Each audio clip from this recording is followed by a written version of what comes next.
আচ্ছা, আপনারা কি জানতে পেরেছেন সোহাগ মিয়ার বর্বর হত্যার ঘটনা কি? চলুন তাহলে জেনে নিই আজকের সোহাগ মিয়ার আসল কাহিনী। তার আগে নতুন হলে অবশ্যই চ্যানেলটি সাবস্ক্রাইব করে একটি লাইক করে পাশেই থাকুন। প্রিয় দর্শক, তার ছদ্মনাম চান মিয়া বা সোহাগ, কিন্তু সোহাগ নামেই প্রায় পরিচিত। তার বয়স প্রায় 39 বছর।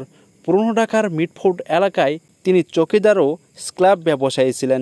সম্প্রতি সিসিটিভিতে দেখানো হয়েছে বিকেল 6টার মধ্যে মিটফোর্ড হাসপাতালের গেট 3-এর কাছে চলন্ত পরিস্থিতিতে সিসিটিভিতে ধারণ করা হয়েছে।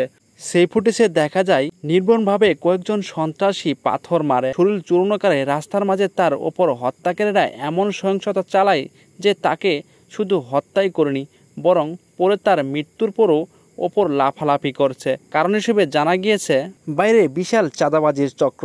নিহতের পরিবার অভিযোগ করেছে প্রতি মাসে 2 লাখ টাকার চাঁদা দাবি করে। সোহাগ অবজ্ঞা করলেও তাকে ডেকে নিয়ে হত্যা হয়। এদিকে দীর্ঘমেয়াদী ব্যবসায় ঘিরে মিটফোর্ড এলাকায় অন্য একটি চক্র আগ্রাসন দখল চেষ্টা করে। সোহাগ মিয়া তাদের কথায় অমান্য করলে তাকে নির্মমভাবে সন্ত্রাসীরা মিলে তার গায়ে একের পর এক পাথর ছুঁড়তে মারে। অন্যদিকে তদন্ত প্রতিক্রিয়ায় গ্রেপ্তার পুলিশ এবং র্যাবের অভিযানে এখন পর্যন্ত 4 জন গ্রেপ্তার।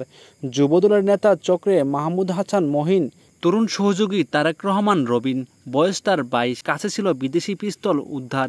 তারপরে 2 আসামি আলমগীর ও মনির। মামলা দায়ের করেছে কোতোয়ালি থানার বোন মঞ্জুরা বেগম। বাদী হয়েছেন এখন পর্যন্ত 15 থেকে 20 জনকে নামানো হয়েছে। চক্রের অন্য সদস্য ধরতে গিয়ে অভিযান চলছে। অন্যদিকে এমন ঘটনা শুনেই পরপরই নগরবাসীর মধ্যে নীরবতা ও সহিংসতার দৃশ্য সামাজিক মাধ্যমে ভাইরাল হয়ে ব্যাপক প্রতিবাদ ঝড় তুলে। অন্যদিকে দেখা গিয়েছে যুবদলের সংশ্লিষ্ট নেতাদের স্থায়ীভাবে বহিষ্কার ও দৃষ্টান্তমূলক বিচার দাবি জোরালোভাবে উঠছে। তো বন্ধুরা, আপনার কি মনে হয় সুষ্ঠু বিচার হবে নাকি আসামিরা ছাড়া পেয়ে যাবে? তো কমেন্ট বক্সে কমেন্ট করে জানিয়ে দিন।